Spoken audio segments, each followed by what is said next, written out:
104.5, The Team, your home for New York sports. The NFL Combine officially starts today, goes all the way to March 6th. So joining us right now, he covers college football for Yahoo Sports, Nick Bromberg with us. So, Nick, the player most likely to have a big combine the next few days is? Chad Kelly. Oh, wait, he's not going to be there. He's out front selling T-shirts. Oh, man, poor Chad Kelly. Poor Chad Kelly. You know, I don't know. It's always somebody that surprises you, that comes from a smaller school, that's off our radars. You know, I look back at, say, like a Byron Jones. Who knew Dallas Cowboys defensive back Byron Jones? Who knew who he was going into the combine? UConn guy. He goes out, broad jumps. I think he set the combine record in the broad jump and ended up being a first-round pick. I'm going to go, there's going to be a small school guy that is off of every casual fan's radars. He's going to jump on it, and he's going to be a guy that we start talking about as a first or second round pick when this weekend is over. I realize that's kind of a cop-out, but I'm sticking with that. That's okay. We'll let it slide for now. We're going to now focus on the running back position. A lot of good talent there. Could one of these guys, maybe it be a Leonard Fournette, a Christian McCaffrey, a Dalvin Cook, emerge as the top running back in this draft class? It's fascinating to watch the conversations unfold here because Fournette, we all thought, was the guy that was going to enter as the top 5 pick. I think with the renewed emphasis on the running back position, we saw with Ezekiel Elliott going 4 last year, one of these guys is going to be a top 10 pick. And now, okay, is it going to be Dalvin Cook? A lot of people really like Dalvin Cook and his breakaway speed. I still think Fournette, he's fully healthy. He goes through workouts later March and April. I think he's the guy. Saw a stat this last week. He faced 8 or 9-man fronts on 67% of his snaps in his career. It's absolutely insane. Just think of what he could have done if LSU had a competent quarterback in his tenure of the Tigers. Nick Bromberg with us. He covers college football for Yahoo Sports, getting us ready for the combine. So you know the position. I mean, we were joking in the beginning about Kelly and his lack of an invitation, but are there quarterbacks that you're especially excited to watch work out of the combine?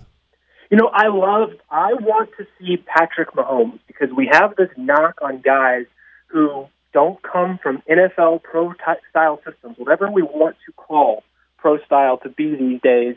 You know, Texas Tech throwing the ball 55 times a game, that's not the NFL. I think Patrick Mahomes is going to wow people with his arm strength.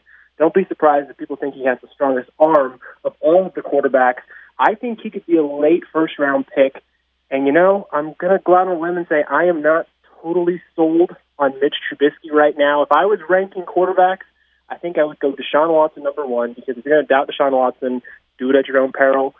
Patrick Mahomes number 2, Mitch Trubisky number 3, and Deshaun Kizer 4. So us here in upstate New York who are 2 of our 3 teams, dire need of a starting quarterback. If either one of them took Deshaun Watson, you would think it was a good pick as of right now. I would think it'd be a great pick. He may not be a guy you're going to plug in day one and have immediate success. But we saw with Dak Prescott last year, if you have the right pieces around him, you could have some success. But I think Watson ultimately will be the best pro in 2 or 3 years. Is there another player besides the quarterback position, maybe it's a running back, a wide receiver, that had a very good college career, and for whatever reason, maybe it's a bad 40 time, a bad bench press time, could be falling down the draft order, but you still believe can have a good impact in the NFL?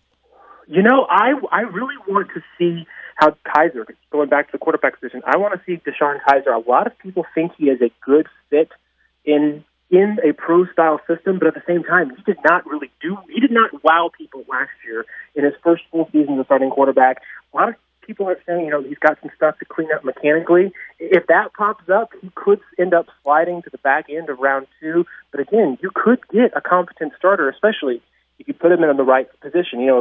Say a team, if you're picking at the back end of round 2, you were pretty good. He can sit for a couple years, groom him to be a potential starter. I think he has the chance, with a few tweaks, to be a very good NFL starting quarterback. Nick Bromberg with us, covers college football for Yahoo Sports.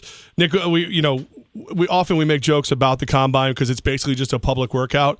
What event has been the most favorite of yours to watch as you've been there? I like watching the big men run the 40. And it has nothing to do with practical application, because when is an offensive or a defensive lineman going to actually run 40 yards? It's going to happen maybe once or twice a game. And, we saw the unfortunate mishap last year with Chris Jones, yes, Mississippi State, now the Kansas City Chiefs. I'm going to hope that does not happen again to anybody this year. No one deserves what happened to Chris last year. But for me personally, you've got these behemoth guys, these guys 6'4", 6'5", 300 pounds, some a lot of times more than 300 pounds, and they are out there. They don't look like they're running fast.